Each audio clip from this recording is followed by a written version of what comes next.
Hi, and welcome to Middle Grade March. It is March 2nd, and I already have 3 books to talk about because I have already been reading. I started my March TBR in February, and so let's just talk about the first 3 books that I have finished over the last 2 days, well, day and a half. First, I finished not The Wind in the Door. That's Madeline L'Engle. First, I finished The Door in the Wall by Marguerite D'Angeli. And this is the story of a little boy named Robin in the Middle Ages, medieval time. He has, maybe King Arthur time? Henry V time? Probably Henry V time. Hi. Hello. Am I talking to someone? In the medieval period, I'm going to guess 11 to 1300s. And he is excited because he's going to be apprenticed to a knight. He's going to learn to be a knight and defend the king. His father is in the wars, I think the Scottish wars, and his mother is going to go serve as a lady in waiting to the queen. Well, everything seems to be in place. His mother leaves, his father's already gone. Things are in order for him to be picked up and brought to the place where he will be apprenticed. And then sickness, plague breaks out. The kind of skeleton crew that is keeping his family home going becomes sick, or they leave, they disappear, they lose their patience with him because he gets sick, and that sickness leaves his legs paralyzed, and he has a bit of an attitude. He's a little bit scared, he's a lot bored, and he doesn't know what the future holds, and he doesn't understand why the man who's supposed to be taking care of him and being his, he's a family friend who's supposed to be apprenticing him, hasn't come back to get him like he said he would. It's because probably the man is being kept outside of the city. And the man is aware of the boy's legs. So a monk from a church from an abbey that the boy's father has donated to substantially comes to take care of the boy until family members can come back and take care of him themselves. And it's about the boy learning to grow in resilience and confidence and overcome his limitations. And that's about it. By far, the best thing about this story, for me, are the pictures. They're so gorgeous. And they are done by this author. They're just so beautiful. They are done by the author, and where's the one that I really love? They're done by the author, and they really add to the story. They really bring it to life, and yeah, it's an enjoyable tale. I don't know that it's gonna stick with me too much. It definitely has a message about resilience. The Door in the Wall is from a thing that the monk says to him about how if a situation is like a long wall, and if you just follow it long enough, if you keep putting in the effort long enough, eventually you'll find the door, you'll find the breakthrough. And that's a great message. I really, really like it, and it's memorable, and it gets applied in multiple situations and in multiple ways within the story itself. I think it would make a great read aloud. I just don't think for me that it was the most amazing middle grade thing I've personally ever read. And it was a quick read. It was lovely. I gave it 4 book stacks, I think. Yeah, great little book. Glad I finally read it. Really glad I finally saw all of that beautiful artwork. Last night, I finished All of a Kind Family by Sydney Taylor. This is the first in a series of, I think, 5 books, which I will read the rest of. Probably not this year, but definitely one that I will want to revisit the next book in next March, for middle grade March, I really, really, really loved this book. This is set in 1912 in New York. It is about a Jewish family. It's written in the 1950s. You can kind of feel that. I think that the way that the kids talk to each other and to their parents and the adults in their lives is probably a little bit more informal than it might have been in 1912. But other than that, I think that it won't bother anyone at all. And it is the story of 5 sisters and their parents and their lives within their borough in New York. The girls have adult friends in places like the library or with friends of their parents, the doctor, the shopkeepers. They have their own peers who are mentioned, but we don't meet them really. And they have each other and they have their parents. And what I really love about this book is that the kids have complex and rich inner lives, but the parents also have complex and rich inner lives. The kids are not left to solve adult problems, but they are left to solve childhood problems. And the adults don't miscommunicate with their children. They are direct and honest, including the adults like the shopkeepers and the librarian. The adults know each other. The children introduce each, parents to the librarian, etc. And it is just a really healthy set of visuals for all kids and adults also to read. The other thing that I really loved about this book was, again, that rich inner life that's revealed to the reader. These are definitely written for young children, but there are moments in both the mother and the father's lives where the kids get to see the inner struggle that adult has.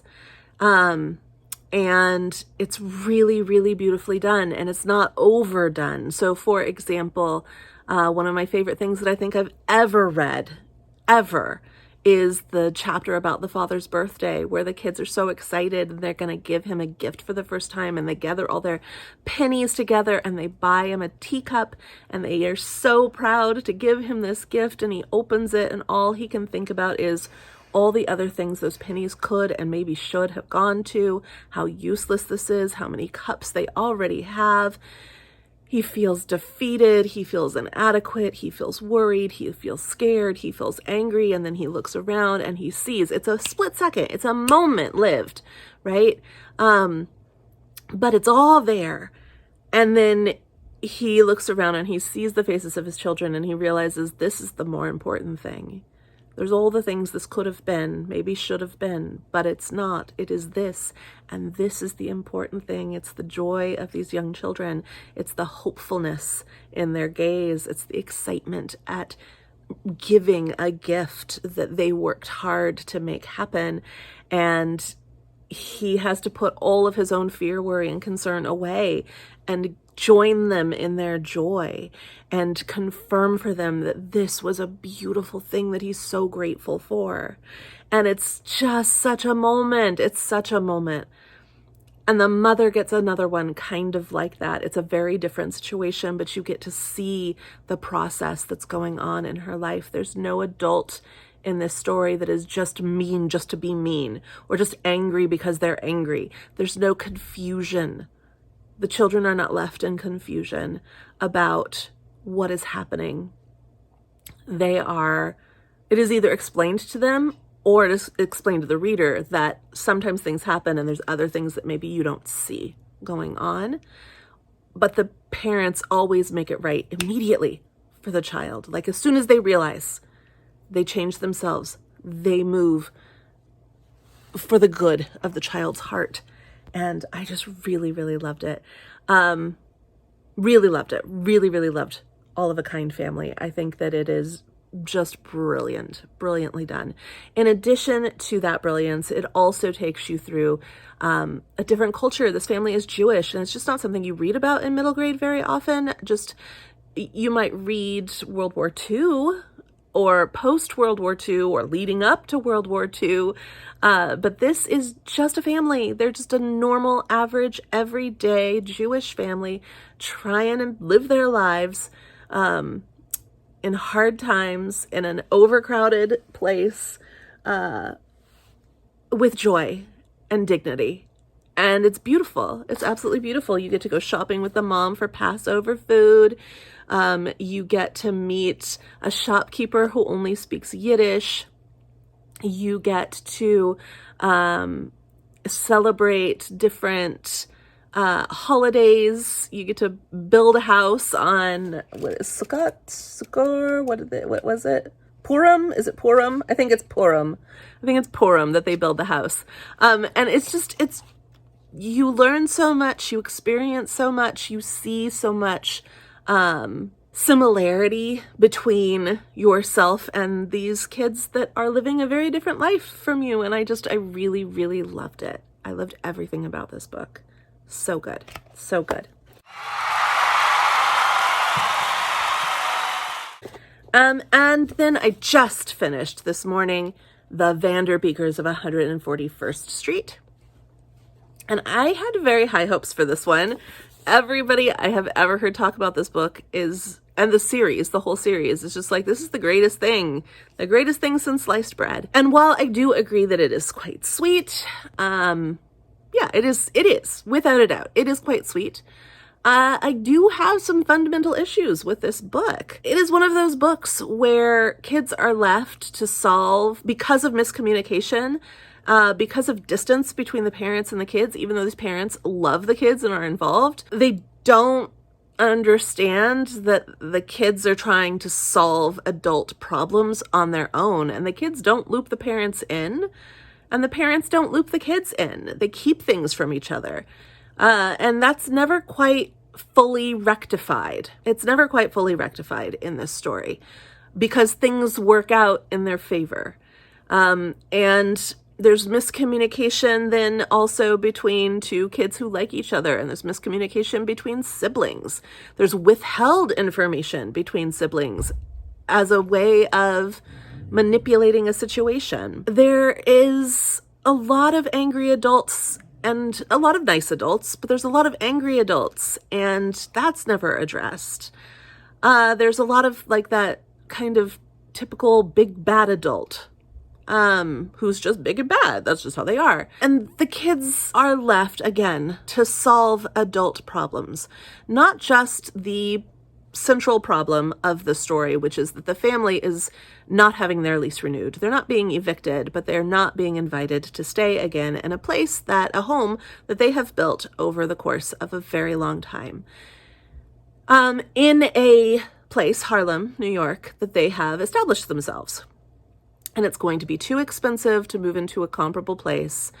And they are preparing to have to leave their home and their neighborhood and their friends and their tutors and their schools and all of those things. And it is all because of the agoraphobic, reclusive landlord who lives on the 3rd floor, who, yes, spoiler, it's middle grade. It's not really a spoiler. Everything works out for in the end. And the miscommunication there is maybe valid, or the lack of communication there is maybe valid. But at the same time, there's a really big set of situations going on in this man's life.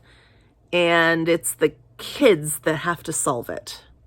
Even though all the adults know so much more information, the kids have to solve it. Does this happen in real life? Sure. Should it be normalized for our middle grade readers in their fiction? I really don't think so. It is not a child's job to deal with adult grief and psychosis. And it is not a child's job to fight for their permission, to fight for society's permission to remain in existence where they are. It is not a child's job to figure out the past so that people can live fully in the present. Do children sometimes have to do things like this? Unfortunately, yes. Should it be shown to them that this is normal, right, and fun? No, it shouldn't. And so I have some fundamental problems with the Vanderbeekers, and I don't know that I would continue on with the series. I will say it's not a bad series in any way, shape, or form. It is well written, and all the characters are lovable. But what I would recommend is that if you have young readers who read it, that you sit down and you discuss with them what the right moves would be in certain situations, when it would be best to reach out to an adult instead of moving on your own, where adults should have communicated clearly with children, to verbalize why this person is behaving in this way in this moment. Because a lot of those things don't get verbalized. It's left for the young reader to infer what adults are feeling. And that's very difficult for a lot of adults to do. And so, yeah, I think that, again, sweet story, like sweet characters, well written. Most kids are going to like reading this book, and I wouldn't want them to read it on their own. Yeah. And that's it. That's my update so far. I am zooming through these middle grade books though, and I'm sure that I'm going to have more updates galore, because I am determined in March to not pull a February, to not wait and, forget or be uncomfortable about what I look like as I finish a book or whatever. I'm going to check in regularly as I finish up my reading. In fact, you might see me again this evening or even this afternoon. I'm going to put some audiobooks on and get some stuff done. So I'll see you soon.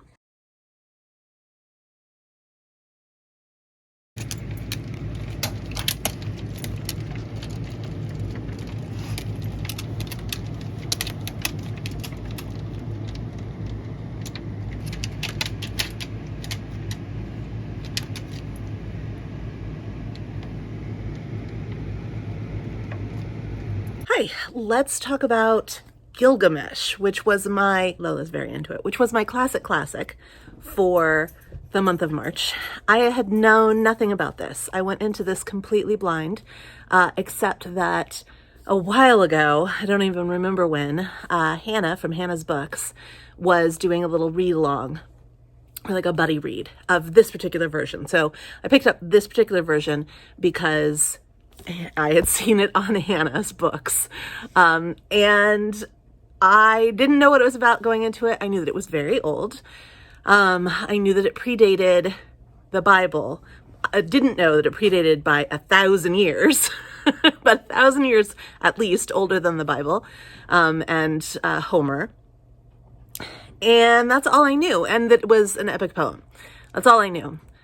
It is a bizarre little story about a king with no equal who lets his greatness kind of go to his head, and he gets hung up on being all powerful. He becomes a despot, and the gods see this and they create another human who will be his equal. It's another guy. And this guy is created out of clay and dust, and he is wild like the animals. He lives with the animals in the woods, and he is very strong. He's the equal of Gilgamesh. It's just that he hasn't been awakened to his humanity yet. And so he's wreaking havoc, and the people in the city are afraid of him. And a priestess from the Temple of Ishtar is sent to humanize him through her love and this relationship that they form, very short, purposeful relationship to make him human, that they form, does its job. She leads him into the city, now a human, clean and full, and like a food, and able to understand and speak human language. And he meets up with Gilgamesh, and the two are rivals, kind of. They have a battle, and after that they become best friends. They decide that they are going to preempt potential catastrophe by killing a monster that hasn't picked a fight with them, they're just going to go and kill him.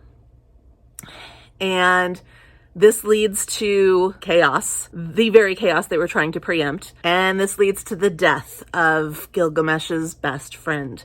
And so a huge portion of the story is dedicated, well, huge. It's not very long to begin with, but a significant amount of the story is dedicated to Gilgamesh trying to find a cure for or a way to deal with loss and the fear of death. An ark is built for a coming flood. There are 5 gods that decide to flood the earth and get rid of all humanity, and one of them, the kindest, goodest, best, strongest of all of them, kind of drops to a person that they should build a square 6-level floating device to save themselves, their family, and animals. Does that sound familiar? And that person gives Gilgamesh some insight into how to, like the person who builds that ark gives him some insight into how to beat death.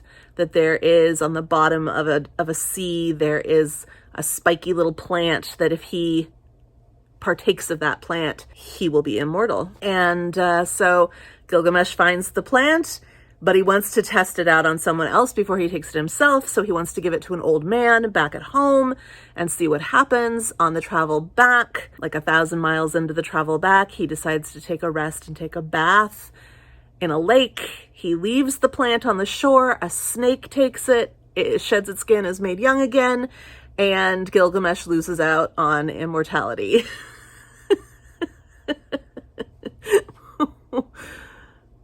It's bizarre. It's a very bizarre story, and I loved it.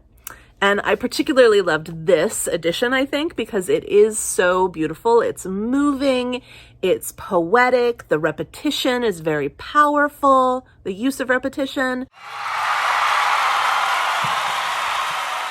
And it is just, it's a joy. The poem itself is quite a quick read. It's very easy to read. This particular edition is not like pompous in any way. And the whole thing feels like an action adventure tale, but super relatable in its attempt to address the way that we should live in the face of inevitable death. Interesting, very interesting. Makes me feel close to the ancients, like there's nothing new under the sun, and kind of that's reassuring. Like, it was a good read. Yet another win with the classics for the year.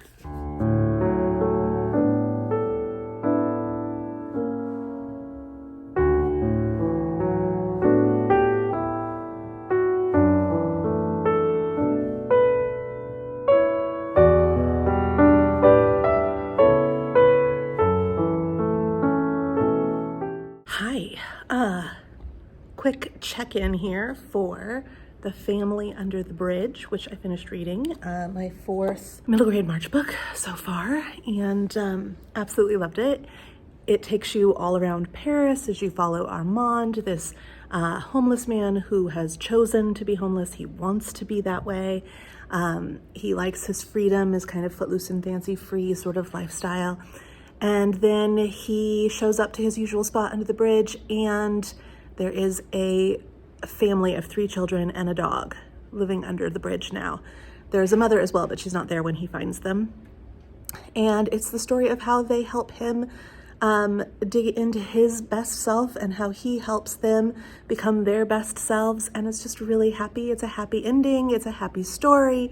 It's very feel good. It's set around Christmas. It would make a great read aloud. Really enjoyed this. Glad I'm finally read it. And of course, I'm not going to see any right now. There we go. It has lots of these like beautiful full color images that are just so sweet. So highly recommend. Really great. See you soon.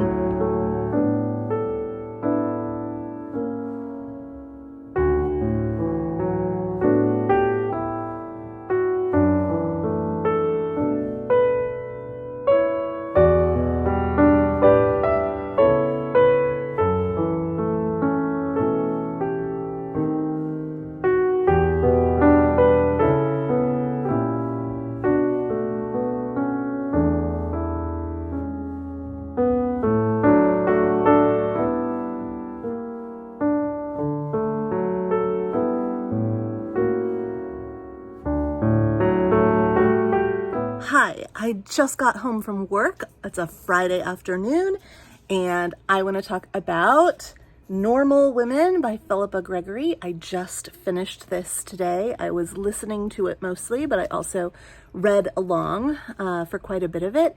And this book was absolutely wonderful, absolutely phenomenal. It takes you from 1066 to 1994. And it is just women's history. And there are certain topics that it covers in each one of its 9 sections. So it breaks that timeline down, that 1066 to 1994, into 9 specific chunks. I particularly loved the parts that happened pre-1924. I think 1924 is where the 7th chunk stops. So chunks 1 through 7 were my particular favorites, and the other 2 chunks were a little closer to my time in history, so it didn't feel quite as fascinating to me, but still fascinating. There is construction going on in the apartment above me. If you can hear any weird banging or anything like that, that is happening. All of the apartments around me have recently become vacated, and I'm curious who's going to move in next to me. I haven't had the greatest neighbors for the past couple of years, but I'm hopeful that that will improve. Anyway, I don't mind the banging upstairs because it does mean that they are painting and replacing carpets and things like that and getting ready for a new set of neighbors, and that would be wonderful. All of that to say, I absolutely loved Normal Women. In the end, let me read you the very last bit of the afterword.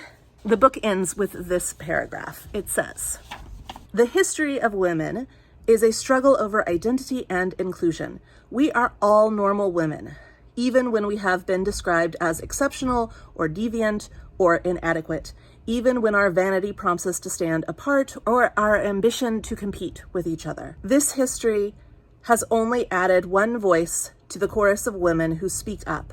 This history records the everyday heroism of normal women, the extraordinariness of the ordinary, and in a sometimes heartless world, the perennial loving power of sisterhood." Normal Woman is absolutely a fascinating, easy, heartening, enraging, powerful, beautiful, fast-paced read. And I highly suggest you pick it up. This was my first completed read for the Herstoryathon. It did not disappoint. Highly recommend. This is going to be one of my favorite books of the year, for sure. For sure. And I will dig into this book over and over and over again for years to come. So, love it. Highly recommend it. Normal Women, Philippa Gregory. A win.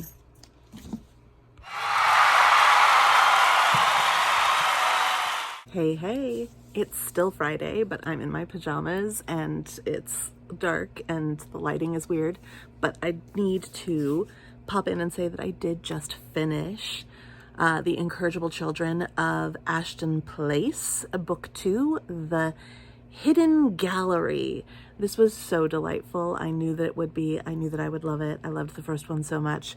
I really just kind of want to pick up the third book, but I also want to keep it to one a year so that each time I return to this series over the next few years more, I meet it anew and love it anew and am reminded again of why this series is so delightful. In the series in general, you have a young, I think she's only 16, but you have a young governess who comes to take care of 3 children. The 3 children, though, happen to have been raised by wolves. And so she is trying to teach them how to be human, and listening to the audiobook, I read it in here because there's also really lovely pictures, and there are plenty of sentences that I want to capture and keep and record in my commonplace book. But listening to it is highly recommended because the children have their own little language. Like most of the things they say end in "au," so like "hagawoo" or "yes-a-woo." It's really cute. It's really sweet. And the person who does the audiobook narration is just perfect for the job. So you have Miss Penelope Lumley, the 16-year-old governess, who is taking care of the 3 children. Cassiopeia is the little girl. She's my favorite. I can't remember the names of the other 2. There is Alexander, Beowulf, and Cassiopeia.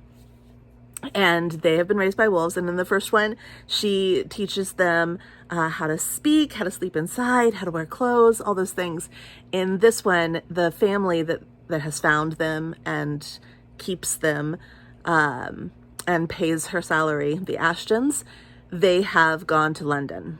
Now, there's a huge mystery in this about why the Ashtons have them, why they keep them, why they want them, and also who they are, who their parents were, how they ended up being raised by wolves. And so the mystery in this deepens, and it's really fun. It's very mysterious. I don't know. It's not something that I can anticipate. And it's just delightful and endearing and charming and wonderful and really cleverly written, beautifully written, and I highly recommend it for adults and children alike. Great read aloud, great listen, great read, beautiful illustrations.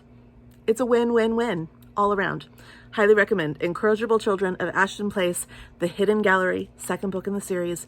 The Mysterious Howling is the 1st book in the series. And I am already looking forward to reading the 3rd book in 2025.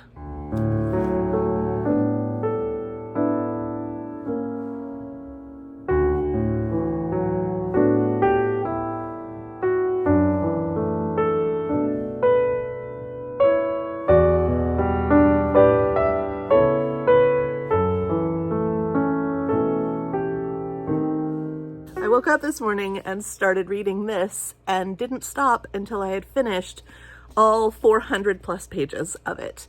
Yeah, like it only took about 4.5 hours, but 4.5 hours of unplanned reading time. This was so good. This was so good. This is Shark Heart, a love story by Emily Haybeck. This is her debut novel. It is experimental, and I was apprehensive going into it, but I was also incredibly curious. It's told very lyrically. It's definitely a narrative. Sometimes you have like a traditional feeling narrative. Sometimes you have a paragraph per page. Sometimes time passes very slowly. Sometimes, hello Lola. Sometimes it moves very quickly. It's broken into multiple sections. The first section is about the story of Rin and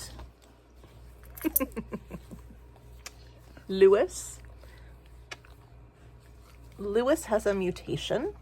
Mutations are very normal. They're an accepted part of life in this book. It's our world, slightly in the past. And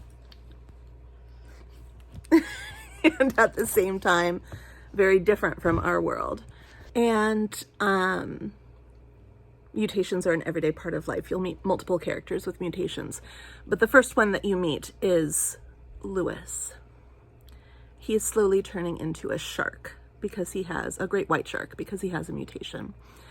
And this happens over the course of his first year of marriage, his, I think, 3rd year in a relationship with Rin, who is the central protagonist of our story, although we begin with Lewis.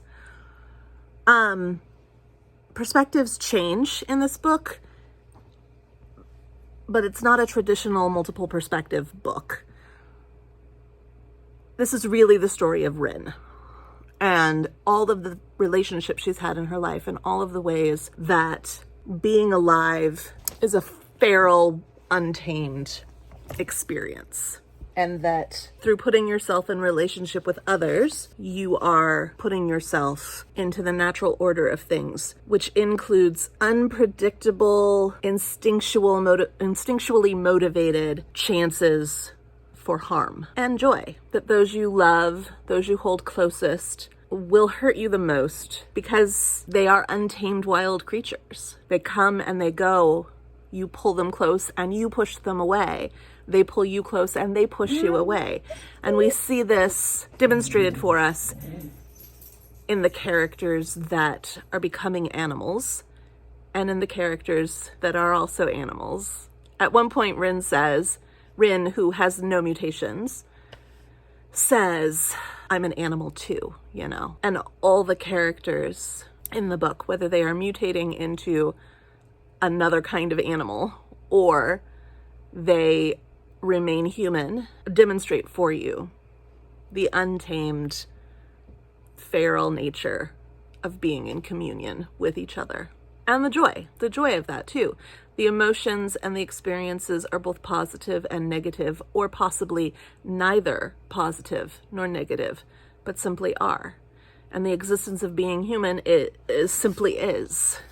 There's a lot in here about purpose. There's a lot in here about relationship. There's a lot in here about instinct. And it's really, just really, really beautifully done because it's very, this is a weird word to use, but it's very human.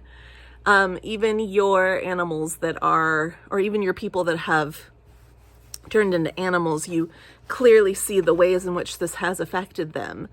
The niceties of society that they lose, but they also are partly their human self. And so, yeah, I know it sounds weird. It's not the kind of book that I would normally pick up on my own. It is done so beautifully and so well and does not feel cheesy or trite or forced at all, which is a weird thing to say about a book about people turning into other things, but it doesn't feel forced at all. And it is multi-layered. It is multifaceted. I will be thinking about this book for a very long time. It is one of my favorite reads of the month, and it will be one of my favorite reads of the year. This was really good. Really, really good. Highly recommend.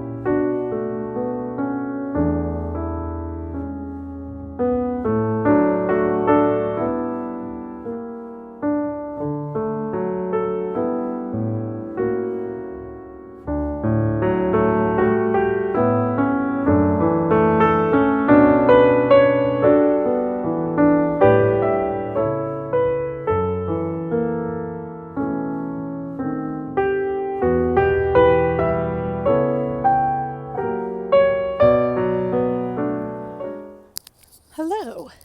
I thought maybe we might look at the sky and do a review of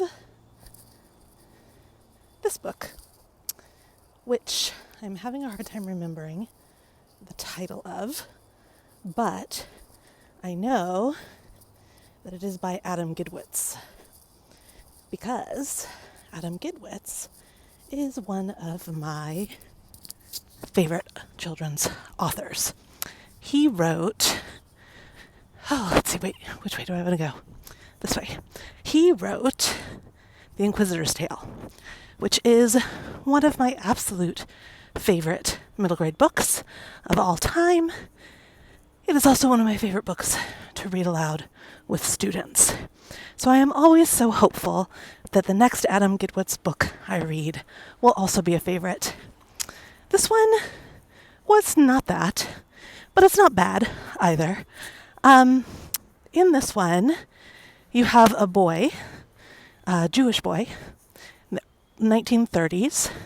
So it is World War II time, but not quite the midst of the war. He's from Germany, and he is being evacuated to England. In England, he gets involved in some resistance work, some espionage work. There's a pretty intense scene where he has to prove that he is both Jewish and not a German spy. And we're talking about like an 11-year-old boy. So there is a pretty intense moment. In Gidwit's fashion, there's lore in this. He has two little people living on his shoulders, one on the left and one on the right. And in my mind, I envisioned them as Jerry Seinfeld and Billy Crystal. I couldn't get those two voices out of my head. One was one, and one was the other, and that made the reading experience quite funny. But for the most part, he's got these two, like, can't remember what one was, but the other one was a Dybbuk, which we think of as, like, because of scary movies, as like an evil spirit. But in this instance, he's just mischievous. And these two beings on this boy's shoulder help him in a lot of ways. They're timeless. They've seen everything. And they're drawn to the next human that they live on for reasons. Different reasons every time. The book is fast-paced and adventurous, and I did enjoy it. It's first in series. I will continue the series, but also not the greatest thing I've ever read. It felt a little bit empty, but enjoyable. And with that, I'll say goodbye for now.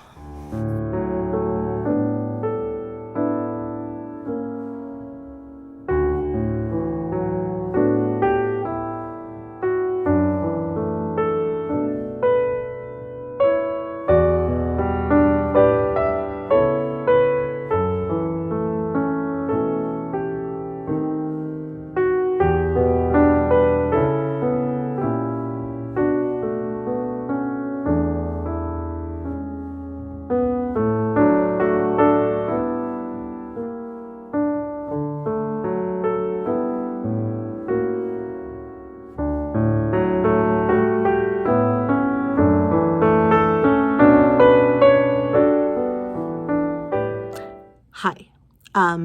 It is a Thursday afternoon. I just got home from work. I want to check in very quickly about Emily of a New Moon by Lucy Maud Montgomery, which I finished reading a few nights ago. And then I'm going to take Lola for a WALK, and she's going to love it because it's so sunny and gorgeous outside. Before I release the Kraken, aka Lola, I want to check in about Emily of New Moon. This was a reread for me. It is one of my middle grade March books, and it is one of my favorite books of all time. I love Emily of New Moon, the whole Emily series. It is a trilogy. If you've never read it, you're really missing out. This is by the author who wrote Anne of Green Gables and other books like The Blue Castle. You are familiar with this author, most likely. You may have even read and loved these books, but I do run into people all the time that have never read Emily. So, Emily Birdstar in this one is a 10-year-old girl. She in the beginning, she has lost her father to consumption. Her mother died when she was in childbirth, and so she's never met her. And her mother and her father, her mother's family didn't approve of them, and she had run away with him. So they had disowned her. Now her mother's family has to take her in. And they kind of fight over who has to take that responsibility, and it finally falls to two spinster aunts and their cousin who received a brain injury as a child, and so they think he's not quite all there. He's forever like a teenage boy. He's forever a child. And this is the story of how she becomes part of their family, how they fall in love with her without realizing it, how she falls in love with them, how she effortlessly gets two young admirers who would die for her, Perry and Teddy, Perry Miller and Teddy Kent, and how she makes a lifelong friend in the doctor's daughter, Ilsa Burnley. I love Emily because although it too is about an orphan like Anne of Green Gables having to go and to live in a home that did not necessarily want her but learns to need her, the similarities really end there. Emily wants to be a writer. I suppose that is also a similarity, but Emily wants to be a writer, and she is actively wanting to write stories and poetry that are literary and beautiful and tell the truth about life. She really, really loves people a great deal, and she's very trusting, and she's had a really strong foundation of love and acceptance and encouragement from her father before he dies. She's had 10 years of devotion, you know? So she knows what that looks like, and she knows what that feels like, and she will settle for nothing less, but she also cuts people a lot of slack. She sticks up for herself, and she doesn't let people walk all over her. She likes the interesting people. She likes love and romance. She's looking for that. She wants a good friend, but it's not about like bosom friendship like Anne. For Emily, she wants people to be real and interesting and loyal. And so she surrounds herself with a very interesting crew of characters. Some really, really rough things happen in this book.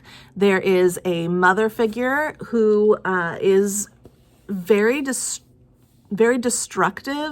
and manipulative in the way that she loves her son. There are hints at witchcraft, hints at lots of people think that Emily is maybe part elf. She's not, but she does have the second sight. And one of her aunts near the end, after something really big happens, one of her aunts at the end is like, so-and-so great-great-grandmother was said to have the second sight, but I never believed it until now. So there is an element of the supernatural or otherworldliness that is real in this story that really adds to Emily's uniqueness, and it's an interesting mix for a character that is so bound to wanting to get to the truth of matters. I love this character. I love her a great deal. I would even venture to say that I love her more than Anne. Anne feels like the woman Ellen Montgomery wished that she was, but Emily feels like the woman that she knew that she was. And I love it. And if you've never read Emily of New Moon, it's time to remedy that. This is going to go on my favorite reads of the year for sure. It's a reread. I knew it would be a favorite, but I'm still going to count it because it's still a favorite. If you've never read this book, pick it up. It is glorious.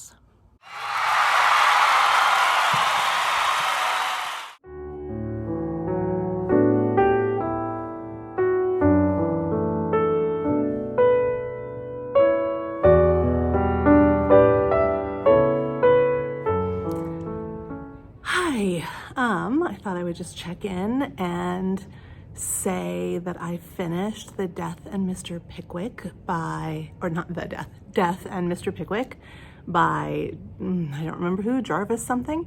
It was my Beans Big Book Bash pick of the month. And while it is definitely Dickensian, it is definitely dark, it is definitely beautifully written, it just didn't work entirely for me. Each time I would pick it up and actually read it, I enjoyed my time, but when I wasn't reading it, I wasn't thinking about it. I definitely think that it's an excellent book, and if you like Dickens, and if you like Victorian London, you should give it a shot. It is a dual timeline story, with one timeline actually being given to you in scraps of a manuscript about the life of the artist of the Pickwick Papers. And all of that was fascinating and interesting, and you can tell that the Jarvis, I think his name is the author, knows so much about the time period, and you learn so much about the time period, and it is very vignette-esque, just like Pickwick is. But essentially it is a bunch of sketches from this man's life, and then you get interrupted each time the sketches kind of break away or don't finish, and another jump in time happens among the sketches. You are interrupted by the person who's writing and collecting the sketches, who's writing about them for this man who he was hired to write about them for. And that side of it was less interesting to me than the sketches. And it felt kind of like start, stop, start, stop, start, stop the whole time. And whereas Pickwick itself eventually gets into a groove and a storyline, I didn't really feel, I can see how someone might argue it did, but I didn't really feel that ever happens for Death and Mr. Pickwick. All of this to say, though, it was a very enjoyable book. While I was reading it, I did enjoy it. I do think it's beautifully crafted, and I would recommend it to anybody who has that interest. I'm glad I'm done with it, though. And I'm glad I finally read it. It sat on my shelf for a really long time. So it's kind of a win, and also I'm just glad it's done. Talk to you in a few.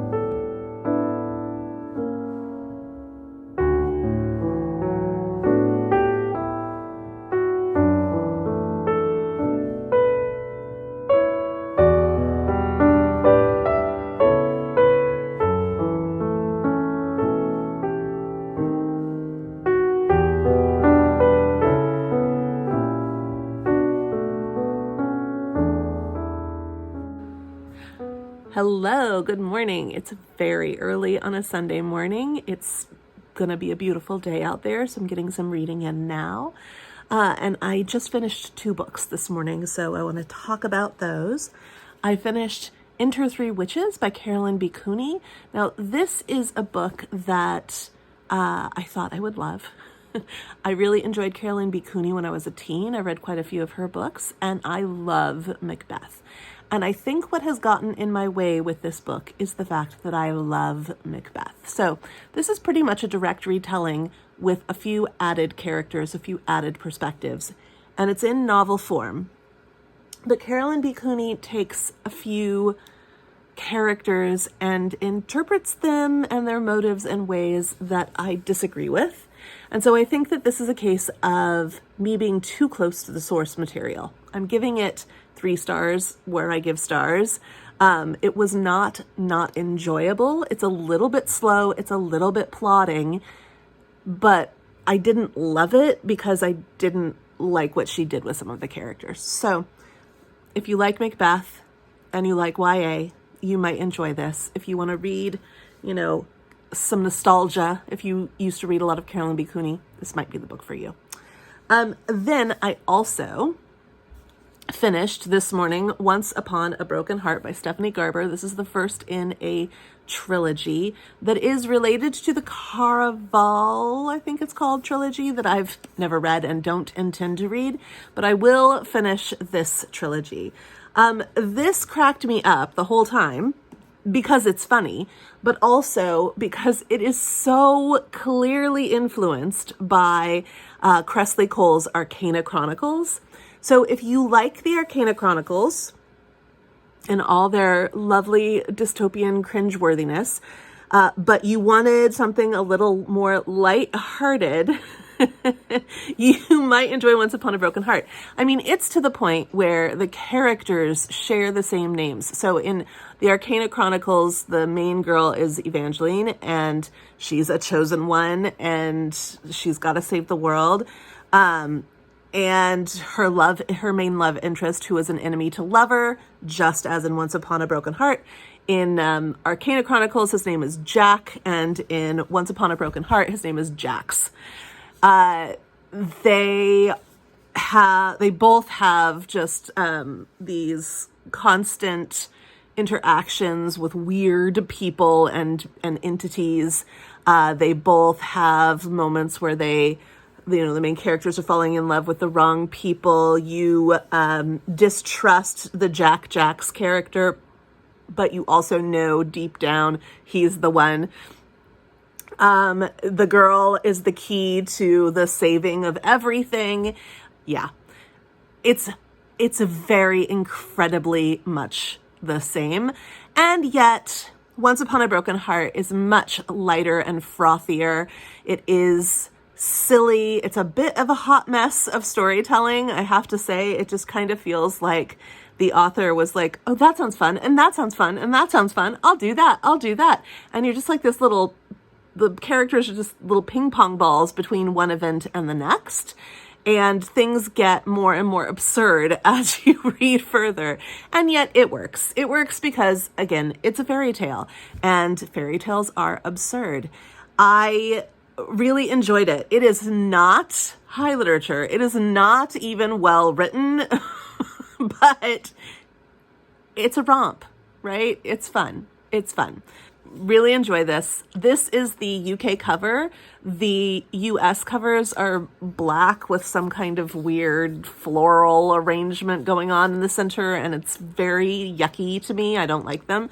So I will be ordering from Blackwell's the next two in the trilogy and reading them at some point this year. That was a Jennifer Brooks, 24 in 24. And that was a win for me. I have been DNFing those mostly. They have not been working for me. That's not a problem. I'm going to continue on. The commitment is to reading, or the commitment is to honoring the intention that she set that she could not fulfill herself. It doesn't mean I have to like them. It doesn't mean I have to finish them, but sometimes they're going to give me a really big win. And that is what this is. I never would have picked this up otherwise. And I wonder if anybody catches or knows about Arcana Chronicles who loves this series. If you love this series, pick up Arcana Chronicles. If you love Arcana Chronicles, pick up this series.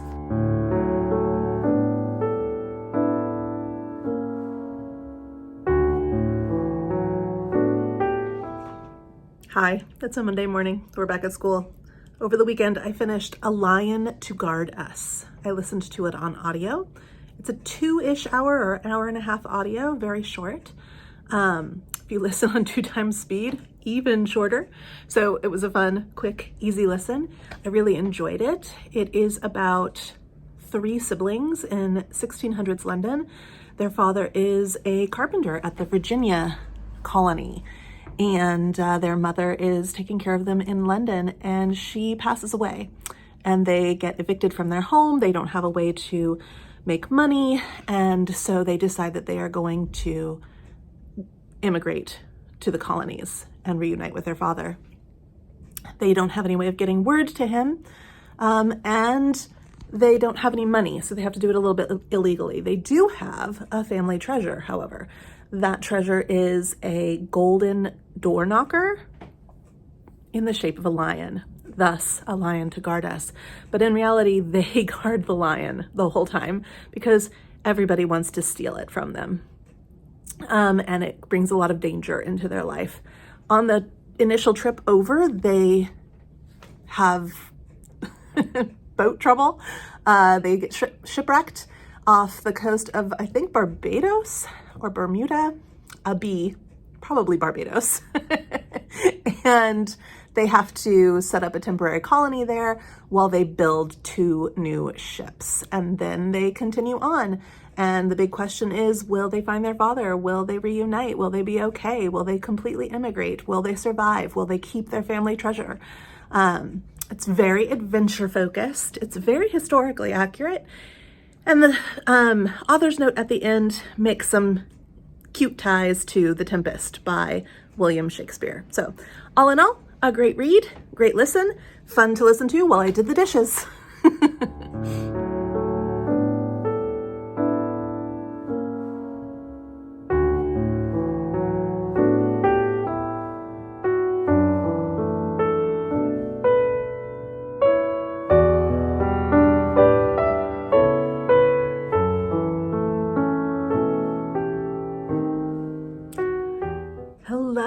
And welcome to a gloomy Monday morning. We had several days of beautiful sunshine in a row, and I just didn't want to film, and now it's a gloomy morning and I have a free period on Mondays first thing, so I'm just going to talk, even though I don't have the books, I'm just going to talk about the 4 books that I have finished that I haven't talked to you about yet. We're getting to the end of the month and I'm mostly wrapping up books that I've been reading for a while. So some of those are, well, let's talk first about my book of the month pick, which was Anita de Monte Laughs Last. I hated this book. I finished it because I have come to realize that with the vast majority of book of the month books, they have an amazing redeeming ending, like a quality about them that makes me go, oh, actually, I really do love this book, even if it's not a super pleasant or comfortable experience for me. So I read it to the end, even though I was hating it from the first. And by the end, I still hated it. And then when I went on to read other people's reactions to it, I learned that it's actually the telling of a real artist's life. I can't remember her name. I'm not aware of her. I want to go and look her up. But apparently this author has taken this person's life and without her permission, she's dead, but without her family's permission, her estate's permission, has changed her name and then just basically retold her entire story, exactly, including the kinds of paintings that she did and the way that she died, and has taken liberties with a real person's life without permission under a different name. And that made me hate the book even more. I did just in general despise this story. The characters are incredibly aggressive, even when they don't need to be. If they're super happy, they're aggressive. If they're angry, they're aggressive. If they're resting, they're aggressive. And I just did not like it. People who treat each other badly, think bad things about everyone around them, do mean things, do very harmful things to themselves and others. Despicable people doing despicable things books are not my books. So I did not like this at all. This is only my second in a year and 3 months. This is my second I hated it book of the month book. And again, it was because I picked a despicable people doing despicable things book. Both of the ones that I have hated, it has been that, and both of them have been contemporaries. Why do we do that? Why in contemporary literature do we think that it's a good idea to focus on bad people getting away with bad things? I don't know, but what does that say about our culture? Violin Conspiracy, which I read on the request of a friend, on the suggestion of a friend, for my 12 and 12 reading challenge, which went so well for me last year and is pretty mediocre this year. Enjoyed the story. I didn't like the way it was told. I appreciate the message of music is for everyone. The mystery felt cheesy to me. The delivery felt trite and a little bit in your face. And it just wasn't the experience that I was hoping it would be. From the synopsis, it sounded like such a cool idea. And then with the actual execution of it, I was just this is a literary fiction reader's Dan Brown. And it wasn't for me. It wasn't for me. I will not be continuing. I know there's a sequel. I will not be continuing. But it wasn't where I rate things, when I rate things. I don't usually rate in these kind of let's talk about the books. Where I rate things, I rated it a solid 3 stars. It's an enjoyable read. It's not a read I'll be recommending to people, but I didn't hate it and I didn't love it. It was just fine. It's the kind of book that I kind of wish I hadn't spent time with because there are other amazing books to read. Let's change the background. We've got 2 more books to talk about. Okay, I'm in my colleague's classroom. So we've got The Odyssey of Phyllis Wheatley. This was an interesting read. I actually really enjoyed this. It was not very readable. It's a mix of literary criticism, a micro history of the Revolutionary period in the United States, and Phyllis Wheatley's life, a biography. The biography bits are very good, and the micro history bits are very interesting. And the literary criticism is very insightful, but there's no flow. He just inserts literary criticism like right there into your narrative. So you're just reading along and then suddenly you have to stop. There's a sentence from one of the poems and it's then taken apart very, very deeply. And then back into the narrative. Like, it just felt very jarring and it didn't work for me. The book itself is a great resource, I think, and I learned a lot about Phyllis Wheatley. She's a fascinating individual from history. I have a deeper appreciation for her poetry, which I didn't really, like, I recognized its value, but I didn't enjoy it. And I just have walked away with a deeper understanding of the intricacies of her mind and the way that she uses what in her day was the pop culture references to make some very serious statements, and really enjoyed that. Really, really enjoyed that. Oh, really enjoyed that part of it, but it's not the kind of book that I'm going to walk around recommending to people unless you actually have an interest in literary criticism, because it is much more of a book about her writing and how that impacted her life, as opposed to her life and how that impacted her writing. Subtle difference, but strong. Finally, I need to talk about the Song of Bernadette. So the Song of Bernadette is, if you watch my wrap-ups, I'm assuming you watch my TBRs. So if you'll remember when I talked about this in my March TBR, I said that this book is the book that one of my favorite movies from my teenage years is about. It is an amazing story of a Jewish man who is not the book, the story of how the book came to be, is an amazing story of a Jewish man who, while fleeing invasion, like as invasion came closer and closer and closer, Nazi invasion in Europe came closer and closer and closer to him, and he tried to get further and further away and find a way to safety. How he ends up in Lourdes, France, where he learns, like as he is fleeing for his life, he learns the story of Bernadette, who was a girl from Lourdes who had Mary come to her on several occasions and give her a grotto of water that can heal people. And this woman goes on to become a nun, and she goes on to become a saint in the Catholic Church. And it's just an amazing story. He ends up in Lourdes, and he actually survives. And one of the promises he makes while he is hiding out there is that if he does survive this, if he does get out, he's already an author. Apparently he's well known. His name is Franz Werfel. I'd never heard of him before, but he was already a prominent author. And he vowed that he would write this story. I never knew that it was a book. I just knew that she was a real life character, and I knew that I liked this old black and white movie about her. And then last year I found out it was a book, and so I read this chunker of a book and I took it really slowly. It's immersive and it's really solid storytelling, and it's really, really, really wonderful, and I highly recommend it. It is one of my favorite reads of the month. So there you have it. That's what I've read so far. We're about 5 days to the end of the month. I have 8 books on the go. Will I finish them? Who knows? We'll find out.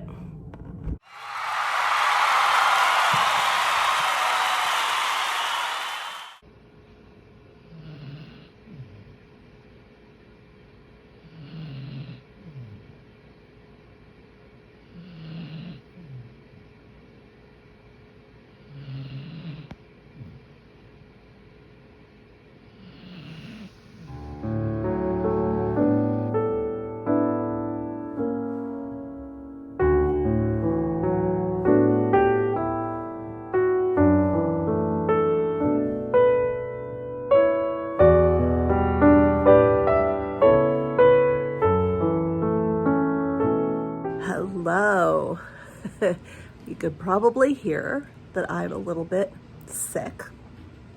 I've been sick for a while. I actually lost my voice for a little bit. It's not COVID, it's just a terrible cold. and it's on its way out, believe it or not. But I wanted to wrap up this video and share about the last few books that I read. And I'm gonna do that very quickly. I am, excuse me, I'm a little bit sad that I sound like this because these are some of the best books I read all month. Excuse me, I'm sorry. It's gonna be annoying. These are some of the best books I've read all month. I really do want to share about them. So, first, I finished, while I was sick, I've Got Your Number by Sophie Kinsella. This was a reread, and it was an absolute delight. In this one, I don't ever remember their names. Poppy Wyatt. In this one, Poppy Wyatt finds a phone in a garbage can, and the phone actually belongs to the owner, who, in a fit of frustration, tossed it in a trash can. And she ends up, for a while, they can't exchange the phone back. He can't get the phone back. And so she ends up fielding calls and emails and text messages for him. It's a work phone. It's just a very, a very funny setup for a very cute romance. Now, I remember it as being my favorite Sophie Kinsella standalone. And I was a little bit scared to go back into it, but it's really sweet and fun and funny, and I love it. I love it just as much as I remember loving it. So that was a fun reread, a fun revisit. Then I listened to this one over here, The Witch of New York, but the author is escaping me right now. But I listened to it, and it was phenomenal. So there's this court case, the 1830s in New York. I believe her name is Polly Bodine. Bodine I know, but I think it's Polly. Which is kind of weird because that was also Polly. So maybe it's not Polly, but I think it is Polly. Bodine, who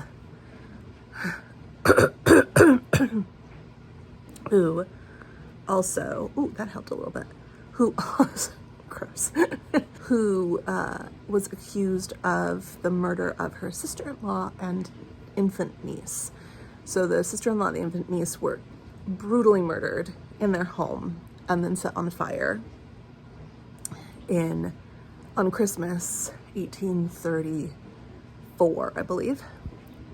And this was a huge court case in the States. Edgar Allan Poe wrote a series of articles trying to solve the case in real time.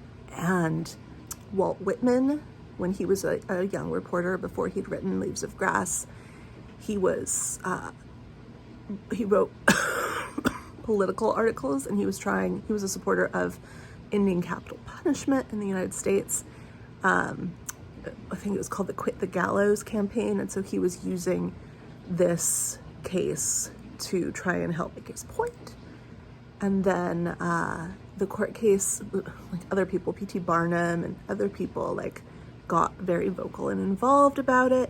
It actually went to trial 3 times, but it turned into a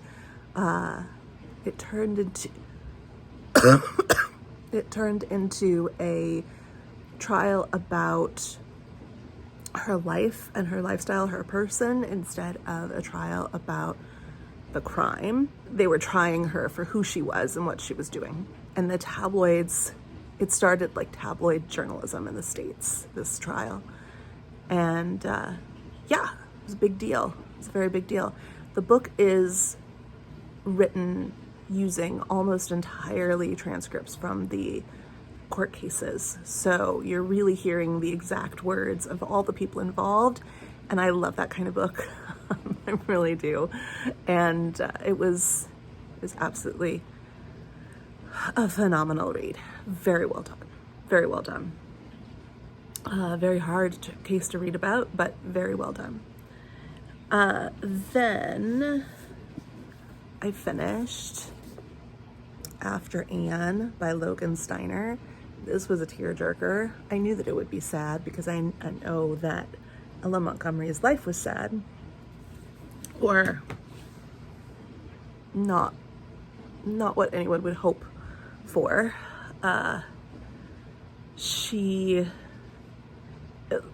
Logan Steiner, does a really remarkable job of telling this story. She has two anchor events that we keep going back to, while there's also a more linear through story being told of her life from 33, which is when Anne was published, onward.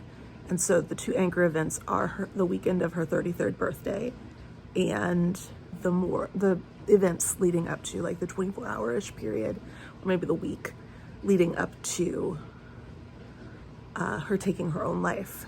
And it wasn't until 2008 that the world knew that she had taken her own life. It was a pulmonary something on the death certificate to kind of protect the world from the truth of the author of Anne of Green Gables, one of the most hopeful characters in the world, having lost hope. And the book does such a really great job of telling this story, of not sugarcoating her husband's mental illness, or what I consider her older son's sociopathic tendencies. It's a very hard life that she felt trapped in. It's a very sad book, and it's a very sad story, and it does a good job of trying to make it I was going to say hopeful, but I think I mean uplifting. Very well written, and I highly recommend it if you are an Anne of Green Gables fan. It doesn't ruin anything about the stories. It grounds them somehow. It grounds them. And then I finished Half-Life of a Stolen Sister, which, if you watch my TBR videos, you know that I was pretty apprehensive going into, but I really enjoyed this. This is a weird book. It is the story of the Bronte family, but it is set in it's set in no time period. So within the same sentence, it might be the 1840s, and it also is current day. So it's really just kind of trying to take down the distance between us and the Brontes, the distance between that time and ours, the distance between the events in their life and the events in ours. It's really trying to make them real people instead of icons. And it does that, I think, very effectively. It is, like I said, very well done, very thoughtful, very lyrical, very weird. And yeah, I liked it a lot. I liked it a lot. The Good, the Bad, and the Aunties. This is the third and final, it's confirmed, final book in the trilogy. The size of it is slightly smaller than the size of the other two in the series, which is always annoying. But I got over it. and it is an absolute delight. In this one, they're in the Philippines. They're in the Philippines, and she is one of the aunties because she has nieces and nephews there. She's an auntie this time, and the event, there's always some kind of event, murders or mafia or something, has nothing to do with her this time, but she is able to help come to solutions this time. Instead of needing the help of the aunties, she is part of the help of the aunties, and it's very fun and delightful, and a just really happy and cheerful ending to what I think is one of my favorite series of all time. So wonderful, this series. I read The Great Divide by Cristina Enriquez, and this is about the building of the Panama Canal. It is told through the lives of many people who lived in Panama at the time. So some of them are like the builders, the construction people, that came over, like the architects that came over from the United States. There's a doctor who's studying malaria, trying to find a cure for malaria.